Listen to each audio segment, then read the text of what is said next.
All right, let's call this Richfield Planning Commission meeting to order for February 25th.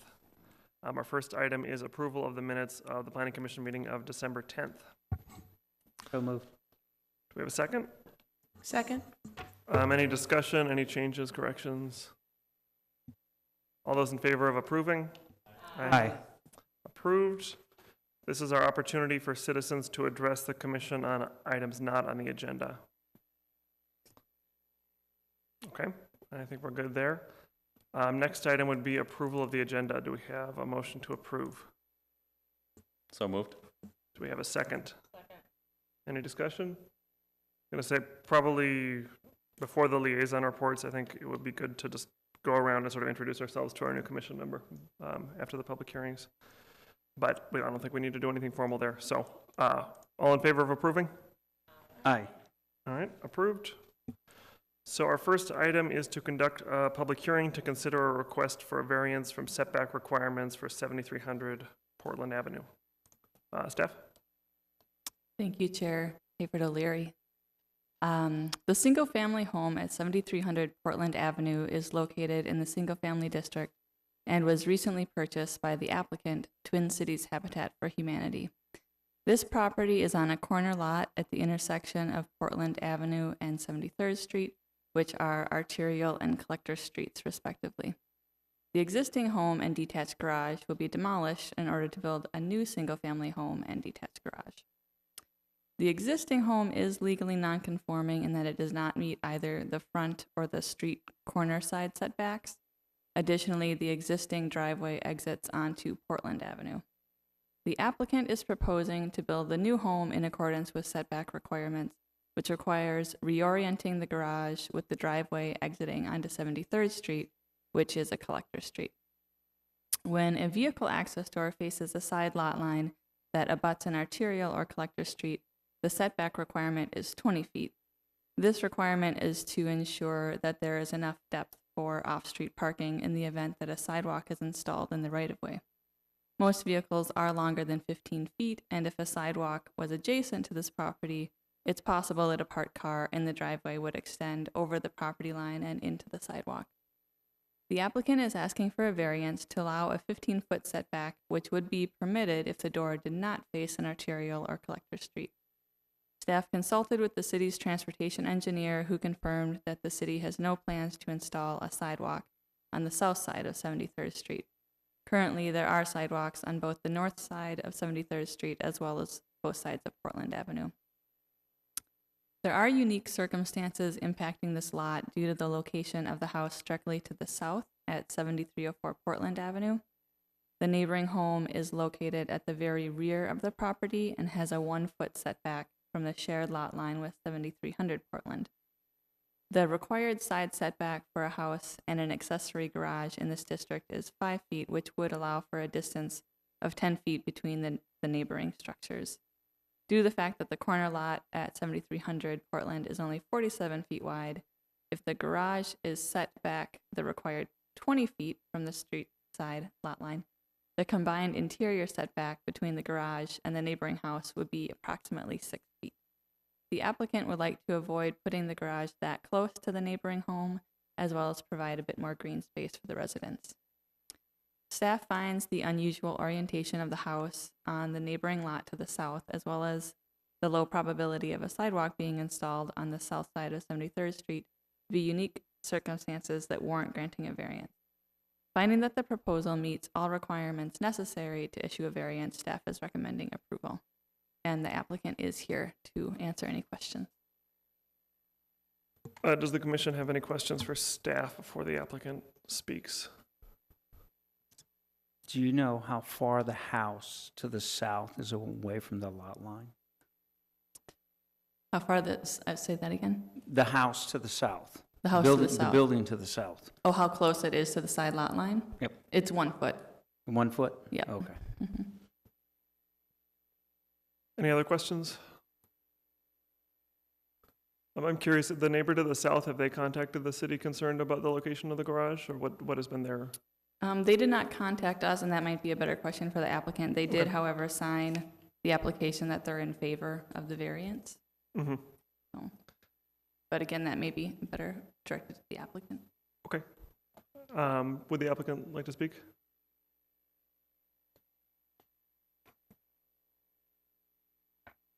Members of the commission, my name is Chad Dipman, project manager at Twin Cities Habitat for Humanity. I have spoken with the neighbor on a couple of occasions, the first time at our neighborhood meeting for the land sale, and then again when I saw his signature for the variance, and he was very supportive of the redevelopment of the property and was enthused about keeping the garage further away from his house. He didn't express any negative concerns to me. Any questions for the applicant? Was there any feedback at all in those meetings from any of the surrounding neighbors? We had 2 additional neighbors come to the neighborhood meeting. A couple from, I think, 2 doors further south, and then a couple from across the road, and they were all supportive. I tried, I think about 3 times to contact the neighbor to the west for the variance request, but I was unable to track them down. Okay. What was your process in deciding that you wanted this variance? It's unusual for an applicant to want to do more than is required on that south side to the point where they need a variance. Usually people would want to use the most of Yeah. their property. Well, just I guess the nature of the narrowness of the lot, and yet the distance from the lot line to the road, which is probably about 15 feet. I don't have it in front of me, sorry. Yeah. Means that at the 20-foot setback, that garage is fairly far away from the road, and yet close then to the neighbor's house. It just seemed like there was enough room to play with in between the garage and the road that we could provide some more distance for light and air, as they say. Any other questions before we open the public hearing? Okay, anything else, or? I think that covers it. Thank you for your time. Thank you.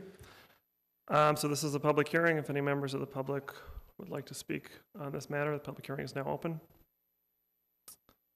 Do we have a motion to close the public hearing? So moved. Second? Second. Any discussion of closing the public hearing? All in favor of closing the hearing? Aye. All right, the public hearing is now closed. So any sort of general discussion or reaction or thoughts on this? I've got something, Yeah, Mr. Chairman. go ahead. When I was thinking of 15 feet, at first I thought it was a no-brainer. So I started looking, what is the average? I figured I've got a Ford Flex. I figured, that's about 15 feet. Well, I guess I was wrong. It's actually 17 feet. So I started looking at what is the, in front of you, you've got a small packet that I kind of put together when I was looking at this. What is the average size of a compact car? If we look at 180 inches as being 15 feet, most of these are around that. So I'm not sure you could fit a car. If there happened to be, I know you said right now there's probably not going to be a bike path or a sidewalk going in there, but if there would happen to be, I don't think there would be room to even fit a car. Yeah. So I put together, the first page is a compact SUV comparison, so if you look at, these are the smallest of the cars. Most people, I think, in Minnesota probably drive a compact SUV because we have snow. Then the next page is a model of what a 2013 Captiva, which is 180 inches, about the same size, how that would fit on a 15-foot parking space.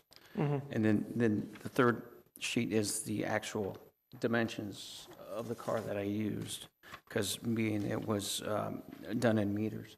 Yeah.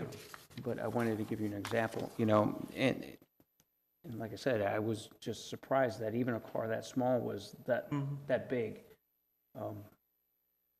And that made me wonder, if we could move it back to 5 feet, closer to the residence to make sure that even a car that small, you could still park in the driveway, and take your garbage out. Yeah. So I thought I would just share what I was looking at, you know.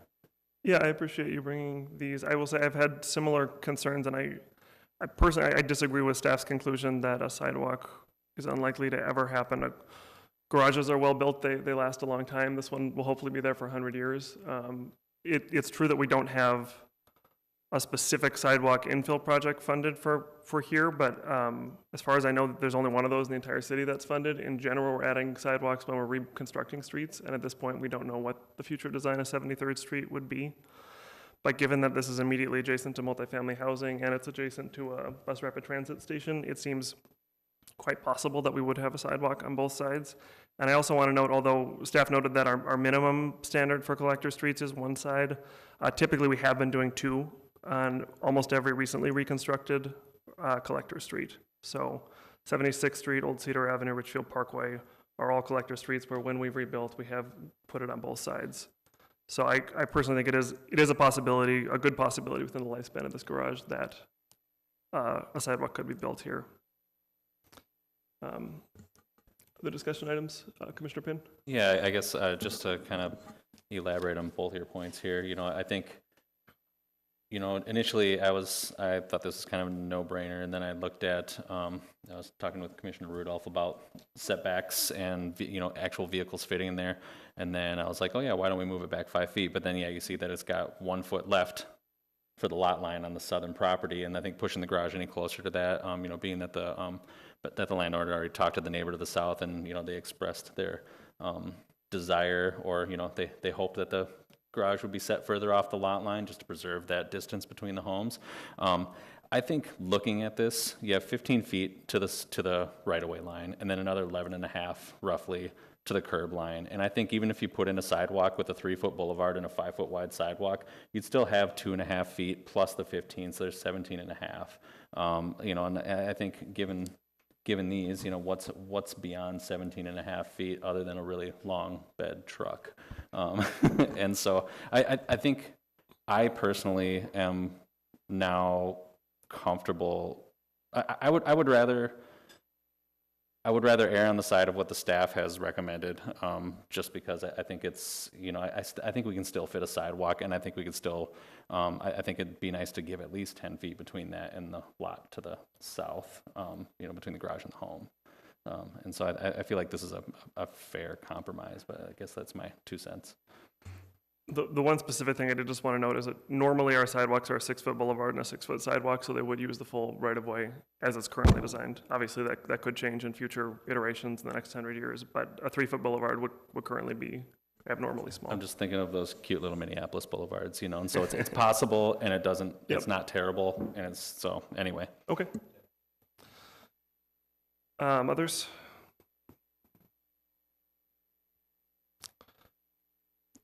I guess may I, Mr. Chair, if I may, what are we left with if we don't go for that alternative right now as it's proposed by staff? I mean, are we really going to push back the garage towards the other home? I personally don't think that this property is responsible for the setback of another property, and it's not a practical difficulty for this property to comply with the code and be within 5 feet of the property line. I appreciate that does make it very close to the house to the south, but the reality is that we could approve this, and then as soon as the homeowner moves in, they could decide they want a privacy fence and put it right on the property line, a foot away from that house anyway. So we really don't have control over maintaining that open space that we might imagine will be there. I think it's better to have this property comply with the setback requirements and not design around what the neighboring property is doing. Mr. Chair, I look at this, I look at this proposal and I try and think about the balance between what's reasonable. And I think what's presented here is reasonable. And Commissioner Ryan also pointed out that I think that even with the setback as it is right now proposed, we would still have room for some sort of sidewalk to be put in at a later date. I don't think butting up this garage next to the neighbor's fence to the south or neighbor's property line to the south does anyone any good. Any other comments at this point?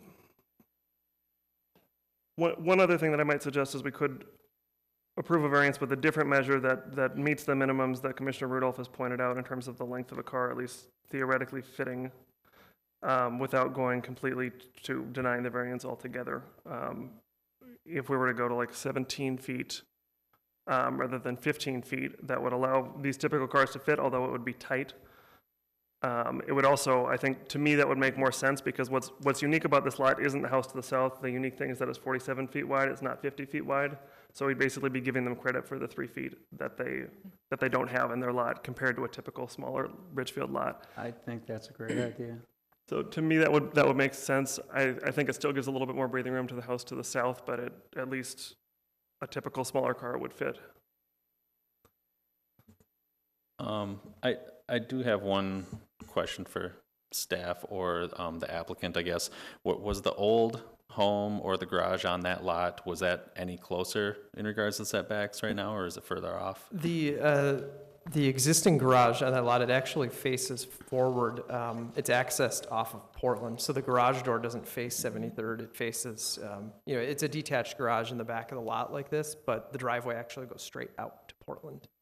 But as far as that southern lot setback, it wasn't any closer than what we're proposing now. I don't believe so. Okay. Unfortunately, we don't have the survey of the existing in the packet. I'm just curious for reference, so, okay, thanks. If I look at the overhead photograph, I think the difference is the house is further east than it's being proposed right now. So I mean, the way that I see it, it looks like the garage is going to be proposed to be right next to the house rather than being up. Looks like maybe 20 yards. Oh, you're right, Yeah. I'm sorry, I see Oh, that yeah, on there page is a 12 of the satellite. packet. Yeah, okay, Yeah. yep. Yeah, so both the So that was house, fairly close, the garage was at least. right, both Yeah, okay. at the house and the garage on the 7300 Portland property are both further to the east out by Portland, whereas the house at 7304 is in the very back of the lot. Right. Chair Hafer O'Leary. Can I have staff chime in on the idea of the compromise that was put forward? What do you think of that? I'd love to chime, Commissioner Quam, I'd love to chime in on that. We actually, when this was first proposed, the very first survey or proposed survey that the applicant sent to us, they showed a 13-foot setback, and that kind of jumped out at us, and that's where we started to review it. And it wasn't until, so the standard setback on most residential streets for these corner-facing garages is 15 feet. And it wasn't until kind of our second pass that we said, wait a second, 73rd Street is a collector street. The requirement is actually 20 here, not 15. The applicant applied at 15 feet on their application. That's kind of where the conversation began.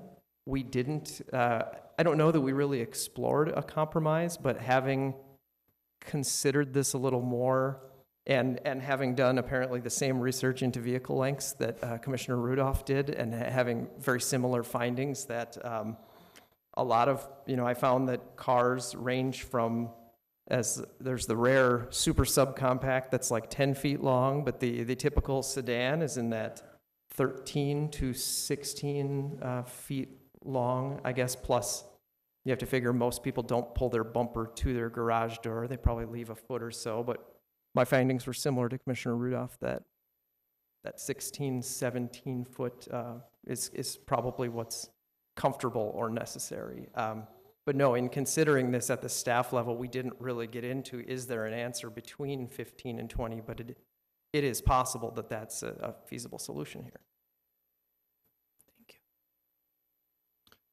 Procedurally, are we able to just make a motion for a different thing than the applicant has applied for, or would we need to deny and they would need to apply? No, absolutely. You can modify the, you could move, whoever makes a motion can do so, just amending the language in the resolution. Okay. Just one question, Mr. Chair. Is it fair to ask the applicant if the applicant is game for this modification as well, though? Good idea. That's a great idea. Would the applicant like to speak on this?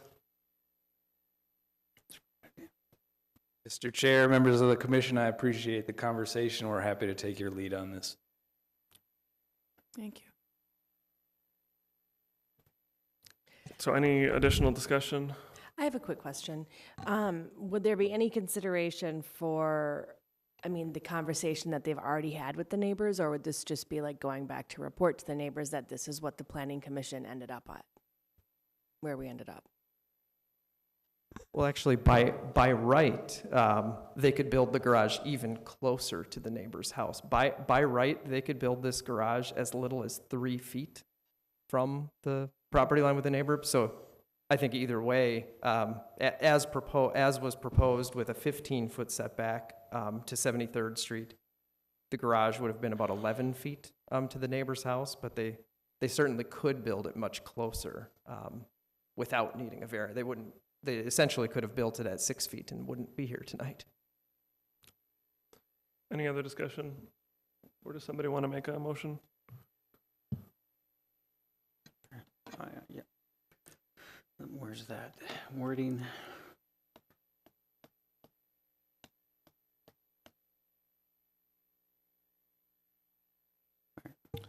I'll make a motion to approve as is, as presented. Okay. Do we have a second?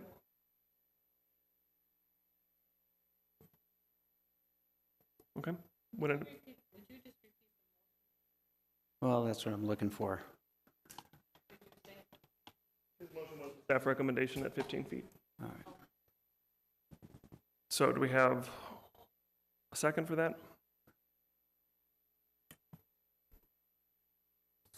Otherwise, if there are any alternative motions,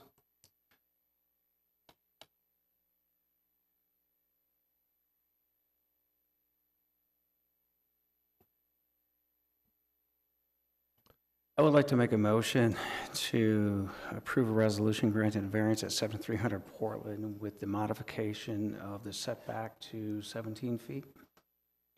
a second. Any discussion of the motion with 17 feet? Okay. All in favor? Aye. Aye. Opposed? All right, motion carries. Thank you. So our next item is election of a planning commission chair, vice chair, and secretary. Staff give the report on this too? Thank you. The bylaws require that the planning commission hold an annual organizational meeting at the first regular meeting in February and elect from its membership a chairperson, vice chairperson, and secretary. According to the bylaws, a majority vote is necessary to first elect a chairperson and then to elect the remaining officers. The chairperson, vice chairperson, and secretary are to take office immediately upon election and hold office until their successors are elected next year. The chairperson is responsible for conducting all planning commission meetings and public hearings. The chairperson is also responsible for representing the commission in dealing with the city council and staff. The vice chairperson fulfills the responsibilities of the chairperson in the event the chairperson is absent. The secretary assumes these responsibilities when both the chairperson and vice chairperson are absent and signs all minutes and official commission documents. Okay. So I think it is up to our discussion and nominations, what we want to do. I would like to nominate Commissioner Hobart for chair.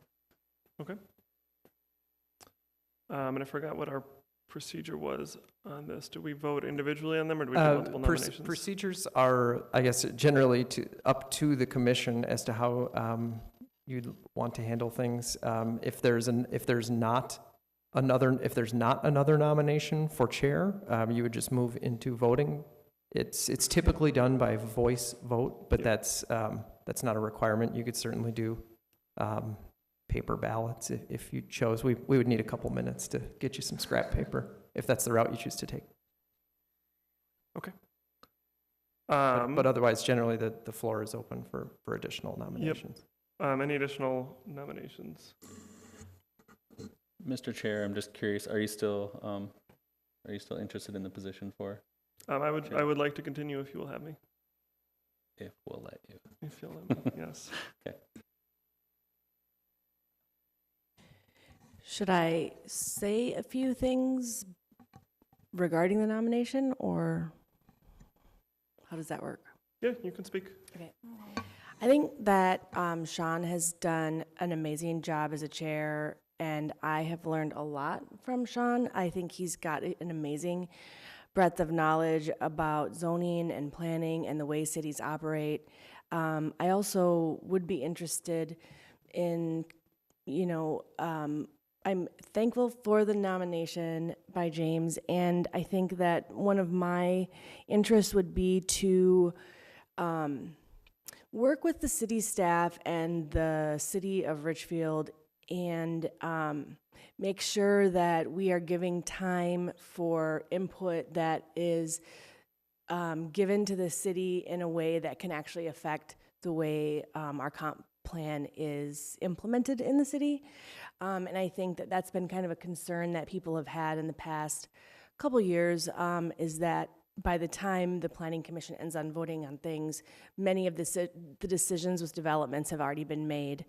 And so it's just been interesting to me to kind of see where there's opportunity for growth, and opportunity just to kind of get the input of everybody and to get everybody kind of together and feeling like everybody has a voice.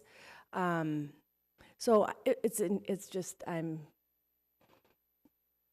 interesting time in Richfield, and so much change is happening, and so I was surprised to hear that I was nominated for chair. So thank you.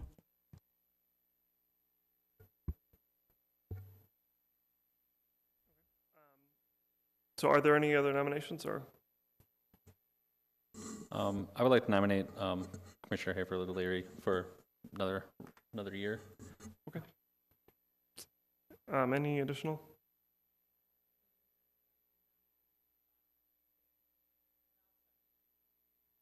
Okay. And yeah, I would love to continue. I've enjoyed it. I think I've handled some different contentious meetings we've had reasonably well as I can. And I've always tried to balance.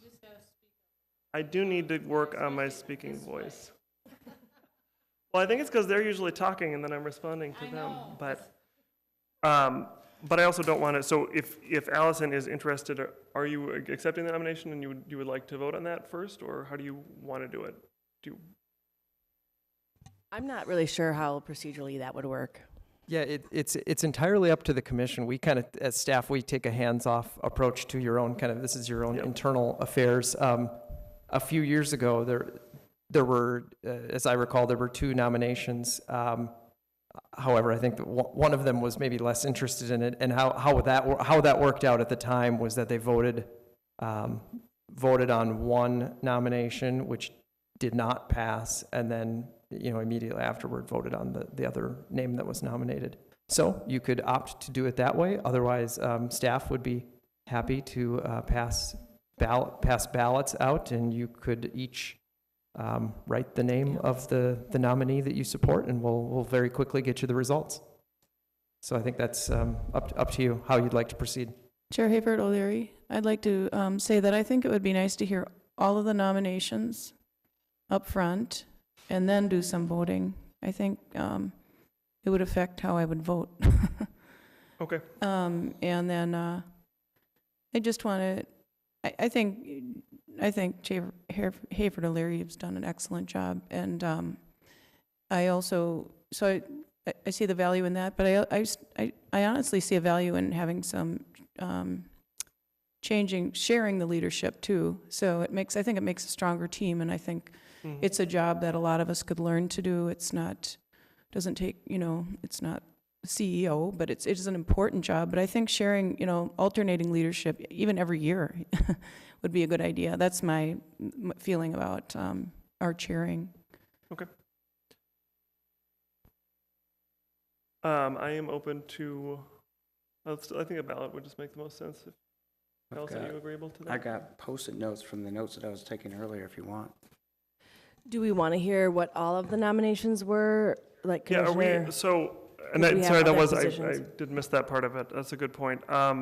It does state in the staff report that our bylaws say that we must elect the chairperson first. Is that right, staff?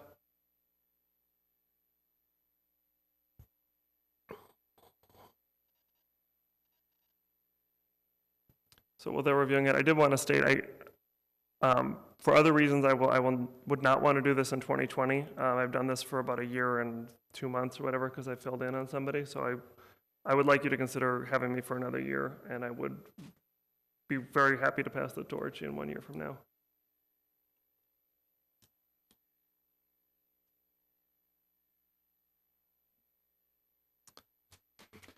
Staff still verifying if we can do them all together, or? Yeah, so the bylaws do, it's not, I wouldn't say it's clear, absolutely black and white, but what it does say is all officers shall be elected by a majority vote of members of the commission. Voting shall take place in a manner agreed to by the commission, so that would be, voice vote versus a paper ballot. That's up to you. If no one receives a majority of all the commissioners of the commission, voting shall continue until one member receives majority support. That would be 4 votes. And then here's, I guess, the critical piece. Vice chairperson and secretary shall be elected from the remaining members by the same procedure. So that does, I guess, to me, my interpretation of that is that you vote on the chairperson first and then the remaining officers in that order.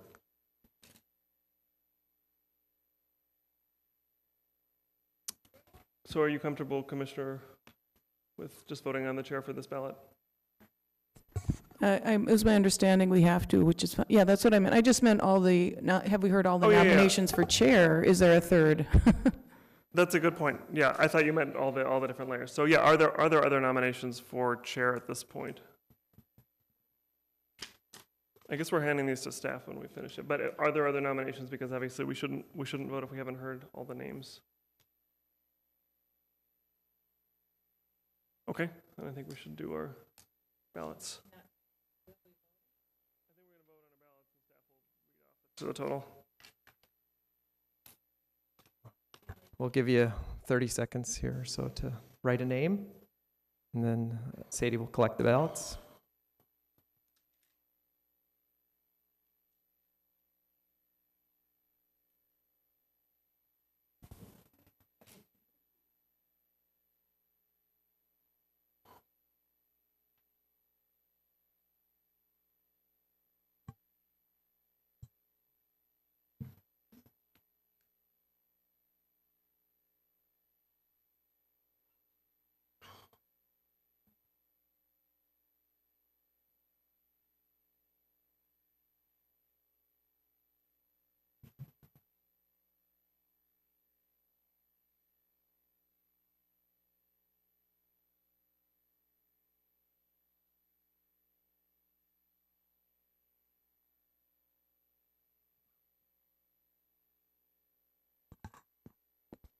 With a majority of the votes, Commissioner Hoberg will be the new chair of the Planning Commission.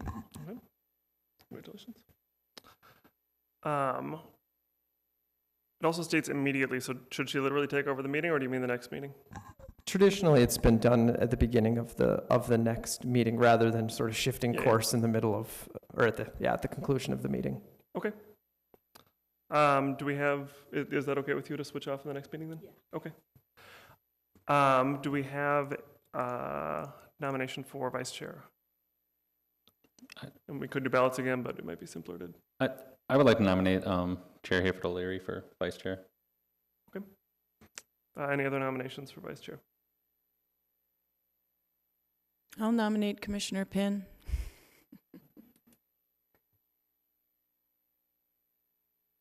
Okay. Any others? Do we want to do a voice vote again, or how do we? Let's just do more ballots. Or what? I don't need to accept the nomination. I can just, I don't need the vice chair spot, I guess. Yeah, so we can just vote. Okay. So Commissioner Penn Yep. declines the nomination. Okay. So are there any other nominations for vice chair? Okay. Should we treat it as like a second then? Does somebody want a second Commissioner I'll Penn's second that. nomination? Okay. All in favor of electing me as vice chair? Aye. Aye. All right, motion carries. So nomination for secretary. Do we have a nomination for secretary? That is currently Commissioner Penn. Would you like to? I nominate Commissioner Penn for secretary. Accept. Do we have a second? Second. Are there any competing nominations? Okay, all in favor? Aye. All right, motion carries. So our next item would be appointments of liaisons to our various commissions. We have some different folks now, so I think it'd be good to just sort of go through the list and see if people are interested in their old commissions or something new. City Council, and I believe Commissioner Rosenberg did that last year. Who would want to do that this year? And then, Chair Hayford O'Leary, before we get into that, I just wanted, for the benefit of our new commissioner, just wanted to describe what the role of the liaisons are. Generally speaking, the role of the liaison is to report back to the Planning Commission what's happening at the other various commissions and the City Council, School Board, Housing and Redevelopment Authority, et cetera. For some of it's up to the individual liaison how they choose to kind of gather that information and convey it back to the Planning Commission. You are free to attend the meetings in person or catch them on TV, watch the rebroadcast on YouTube, or you could even speak with a commissioner on that. If you have a connection with a commissioner on one of those other bodies, you could just get updates from them, or even just reading the minutes if you're not able to make the meeting and that's all you can do. Some of these are, I know for a fact, the City Council, the Housing and Redevelopment Authority, and the Richfield School Board meetings are all available on YouTube. The Community Services Advisory Commission and Transportation Commission are likely not, I don't believe, are recorded. Either audio or video is not available. So for those, you would have to actually attend the meeting or catch up on the minutes. Thank you. Did you have any questions about the process, Peter? Okay. Anybody else itching to be City Council? Okay. Community Services Commission? Anybody wanting to do that? And I don't recall who does that right now. Is that, no? To be honest about Community Service Commission, I did it last year and I found it very difficult to, find current info on what they had done at their last meeting. There's always a month lag time on what was available on our website, and like you say, it's not recorded as well. And my schedule does not permit me to attend the meetings. So, I like the idea of the Community Services Commission and being the liaison, but I don't know if I'm serving this liaison position very well. So if anybody else wants it. Is anybody else interested in Community Services Commission?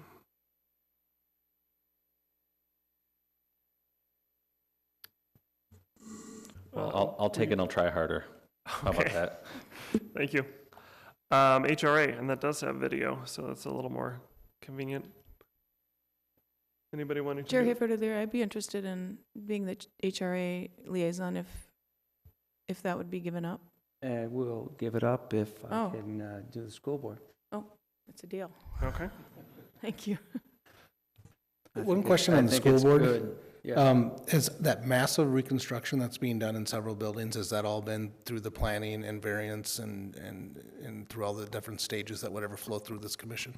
Most of it actually, the additions, most of the additions that are being done on the school board, or I'm sorry, on the schools have been approved administratively by planning staff. The additions generally have not been to the scope that they would rise to the level of requiring a public hearing, which would bring it before the Planning Commission. That is to say that they're not. So far, I've had the opportunity to review the Richfield STEM and dual language school, and have just begun reviewing the high school additions. And thus far, they've not needed any variances or any kind of deviations from code that would necessitate bringing things before the Planning Commission. Thank you.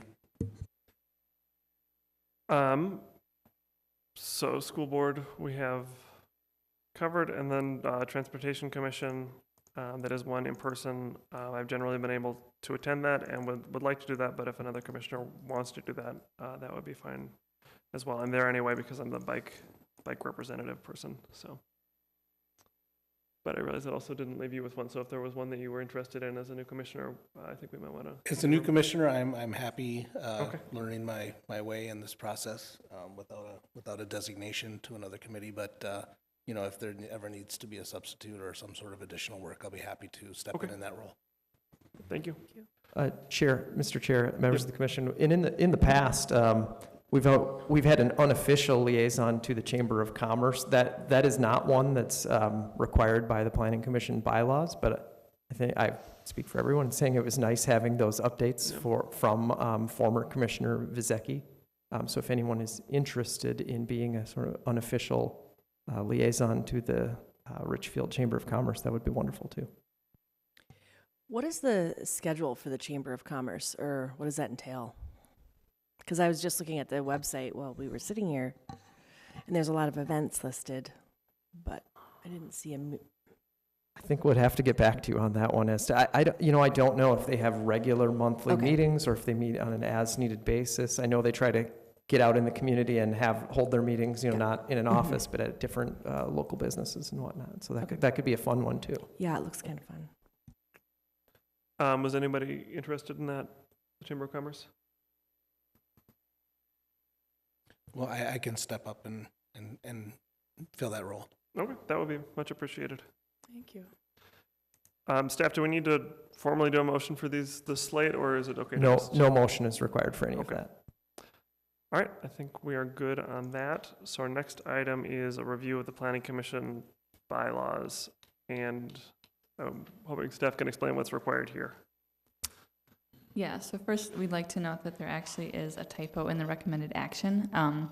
But Part 3, Section 3 of our bylaws requires the Planning Commission to review the bylaws each year at the February organizational meeting. And staff is not recommending any changes to the bylaws this year. So since there are no changes, there is no motion required. So Okay. just read the bylaw. Okay. Chair, Yes.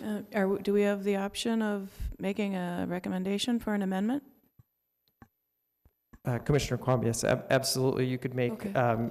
you could make an amendment to be acted on at this meeting. Amending the bylaws requires a 2/3 majority of the commission, so you could propose an amendment now to the text, or you could bring up a proposed amendment for discussion that staff could review. I guess depending on the scope of the amendment, whether it requires something for staff and the city attorney to look into, or if it was a simple kind of text change that you could make right now. Okay, well, I'll tell you what they are, and then I think they're kind of minor, but the first one is, just so everyone can see it, is on page 26 at the bottom, section 6, voting. The second, I'll start with the second sentence. Voting shall be by voice. An affirmative vote of a majority of members present shall be necessary for the passage of any matter before the Planning Commission, except as otherwise provided in these bylaws. So my thought is, it doesn't say, sometimes we have an even number here, so it doesn't say who will break the tie if there's a quorum of 4, or if there are only 6 or 7 of us here and we have a split vote, who makes the deciding vote? And can we add something about that there? Commissioner Quam, a tie, traditionally, I think under most rules of order, a tie vote, the motion does not carry. An affirmative vote is needed to pass any motion. Okay, that makes sense. Thank you. The other one was page 29 at the bottom, under miscellaneous, part 3, section 1, suspension of rules. It says, and this is referring to the bylaws, the commission may suspend any of these rules by a 2/3 vote of those members present.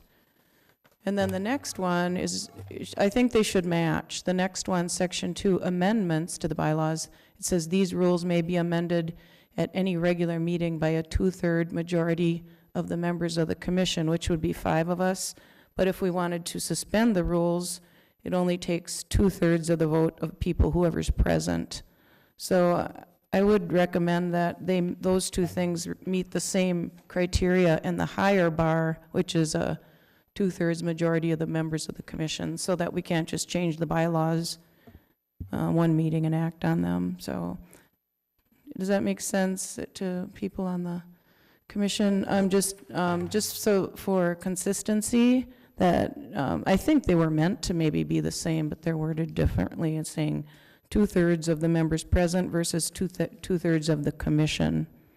and that's a different number depending on who shows up. So I would make a motion, if that's how we do it, that we have the suspension of rules meet the same criteria as the amendment of the rules, which is 2/3 majority of the members of the commission choose that we change the bylaws or amend or suspend them in order for that to happen. Do we have a second? Well, I'm just for clarification, Yeah. Commissioner Quam. So essentially, suspension of rules cannot happen unless there's a full body present. All seven of us are here. That's what that would change to if that's what I'm hearing. Let's see. Is that how it would fall out? So two-thirds of the full body would be 5 members, like you stated. So that's how many it would take to suspend the rules at any attendance level. Yeah, so if Correct. five of us were present, it could still be changed or suspended or, Correct. Yeah, I guess the only possible issue is if we had a very poorly attended meeting where we had the minimum for quorum, which is 4 members present, suspending the rules would not be possible at that meeting. right. And we wouldn't really want to suspend the rules by only 3 of us voting that. I guess to me, it kind of makes sense that the rules, just because typically a suspension of rules is a temporary thing for that meeting, and to me, it Mhm. makes sense to have it be based on the people present, whereas I get your thing of the hypothetically, you could amend the bylaws while the rules are suspended, but in general, the amendments are permanent changes, so it makes sense to me to have a higher bar for that than a temporary suspension for one meeting. I also don't know that in my time here, we've never suspended the rules. I don't know if that really comes up at all. So, I mean, I guess I wouldn't feel strongly because of that, but to me, the different standards, I guess, make sense. And in the unlikely event that we go rogue with 4 members, we could always just change the bylaws back at the next meeting with a. Well, just the unlikelihood of it isn't an argument. We have bylaws to, for a reason. We don't usually need them, but we have them there for a reason so that.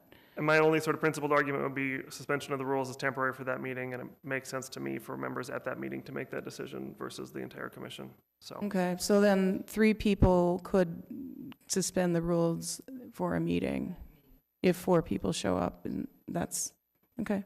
That's my position on it. I think that the bar should be a little higher, but it's not, But we do have a motion on the table, and I don't know if yeah, somebody would like it to doesn't, second it. it's not a make or break issue. I don't have that strong of a feeling about it if people don't want to pass it, but I think they should both be a majority of the commission. So I make a motion that we change the wording of suspending the rules of the commission under Section 1, miscellaneous, Part 3, Section 1, suspension of the rules, that it be changed to say these rules may be suspended at any regular meeting by a 2/3 majority of the members of the commission. I'll second that. Thank you. Okay. Any other discussion of this item? I'm just wondering if staff are there equivalent bylaws for the council, and what do they say, or other commissions? Do you have any idea? On such a short notice, I probably can't give you any good You feedback. don't have them memorized. A bit remiss because an older version of the bylaws, amendments had to be proposed at one meeting and then acted upon at the following meeting, and that would work, right, for this exact situation. But unfortunately, we streamlined the bylaws a handful of years ago, and that's no longer here. However, that's certainly an option to you tonight if you'd rather wait for a city attorney opinion, or to see if that kind of coalesces with city council or other bodies' bylaws. We'd be happy to get that information to you. Yeah, Mr. Chair, I'm willing to suspend that until we find out, I guess, what the model for the city council is, if that would be more comfortable for people. Yeah, and if I suppose I would retract my go, motion? we'll go. If the city attorney has no issues with that, and if there's not an overriding reason to not do it, what I would offer then is that we'll bring that amendment to you next. We'll bring the amendment to you as proposed next month for passage. Would you want to just modify your motion to just put it on the next agenda, like the language that you already provided? Yeah, I'll make a motion that the whole thing, that the amendment, It's been written down, so the amendment you had would be. Chair Hiffer, since it's not in the bylaws anymore that these things are proposed at one meeting and reviewed at the next, another option available to you would be to simply continue consideration of the Yep. bylaws to the next meeting. Okay, that's a good point. It's not a public hearing, so I don't know if I don't know if continue is the correct term, but we could resume consideration of the bylaws until the next meeting. That would make sense to me. Does that make sense to you? Okay. So do we have a motion to continue consideration of the bylaws until the March meeting? So moved. Do we have a second? Second. All in favor? Aye. Okay, so we'll pick it up next month. So next we have consideration of a motion to reschedule the May meeting to May 29th. Steph? The regularly scheduled May Planning Commission falls on Monday, May 27th. City offices will be closed for Memorial Day. Staff recommends rescheduling the meeting to Wednesday, May 29th. Okay, do we have a motion to do so? We have a second? So moved. Second. Any discussion, rescheduling? Okay, all in favor? Aye. Okay, so our next item will be liaison reports, but since we did have a new commissioner, I'm wondering if we could just sort of do like elementary school and just like introduce ourselves quick, like how long we've been on the commission, what our dog's name is, whatever, how long we've lived in Richfield. Let's start with Commissioner Quam, if that's okay. Well, welcome to our commission. I'm Commissioner Catherine Quam, and I joined the commission a year ago. We're happy to have you. My dog's name is Fanny.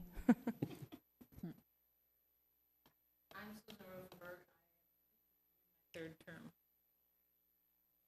7 years. Oh, I'm in my 7th year, going into my Yep. 7th. The start of a third term. Did you want to give me, or do you want me to give a little background? I was born and raised in Richfield, graduated in '88.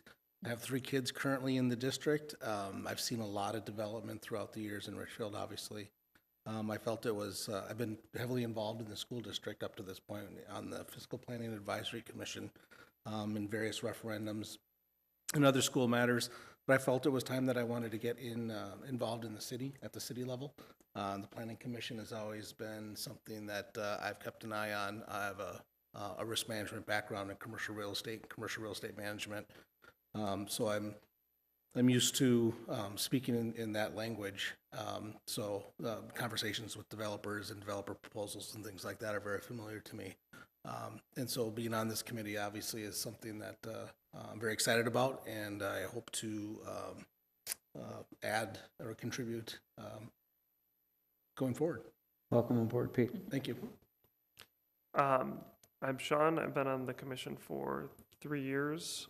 I was previously on the Human Rights Commission, lived in Richfield for 7 years. I also went to grad school for city planning and do some other volunteer stuff related to planning outside of this, so it's an interest of mine. And then my day job is in web development, so I work with technology stuff as well. So fortunately, I don't have a dog, so I don't have a good anecdote for the dog. Oh, my dog's Kelly, by the See, way. you guys are on top of this.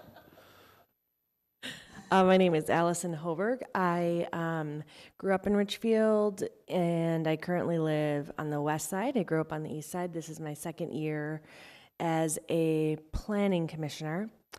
And my passion is affordable housing, and I really love the excitement that's like growing around Richfield and people wanting to live here and move here and all that kind of stuff. So that's exciting. And my dog's name is Buster, and he's the meanest dog on my block. But he's very small. My name is Jim Rudolph.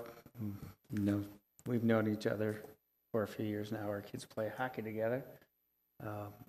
I grew up in Minneapolis, lived in Richfield since 1995 on the east side, and have volunteered in many different capacities. I've been on the Planning Commission for a year, but I've volunteered as a race director for a 5K, as well as a few other things with hockey and other things like that. And welcome aboard. Thank you. Oh, my dog's name is Jack. I knew The that. German Shepherd. Brian Pinn, and I'm going into my 3rd year now. I grew up in Richfield, left in '95, and moved back in 2012. Now I have a boy named Jack, so got 2 Jacks here. And my dog's name is Frankie. But yeah, overall, just have a background in landscape architecture and thought planning commission and council and everything with it sounded great. So I thought I'd try here first. Well, thank you, everyone. Appreciate the welcome. So to go through our liaison reports from our previous liaison, Community Services Advisory Commission, No report. City Council. Do we have a City Council report? Okay. HRA. So there was, yeah, I'm trying to remember all the things that went on in the last month with the government shutdown. There was an HRA property that was purchased for affordable homes. There was a couple, we had a work session with the HRA and the city council as well. There was a couple other things that I forgot my notes on. We'll try to remember them for next month. It's hard when we miss a month, isn't it? Like you kind of It really is. out of your cycle. Yeah. School board. No report. Transportation Commission. I have missed the last meeting, but I do know that the one thing that's going on right now, 494 is continuing to be underway. The council's following that quite a bit as well, but there will be changes to access within Richfield at Penn to 35 access, Nicollet and 12th potentially. Those are all sort of under discussion, under close monitoring. The other thing is the Portland bike project to, if you've ever biked Portland Avenue, going from 66th into Minneapolis, it becomes much harder to bike on currently. So that project will be changing the roundabout and then changing the street between the 66th and Crosstown to improve that for bicycling. So that's underway. We don't have a Chamber of Commerce person. So city planners report. Yeah, just a couple of things. Each year, we like to inform you about training opportunities that are available to the commission. There's an organization called GTS that puts on a number of annual seminars on land use and planning, and of particular interest would be one called Your Role as Planning Commissioner.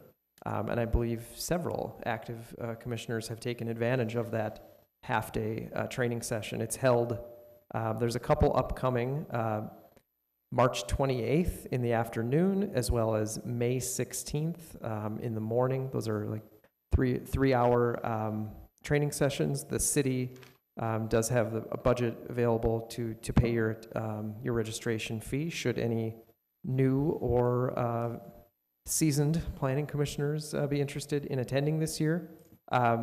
I will just I'll send out an email later this week to all of you with links to that information, with the dates and everything, and you can let me know if you're interested in attending.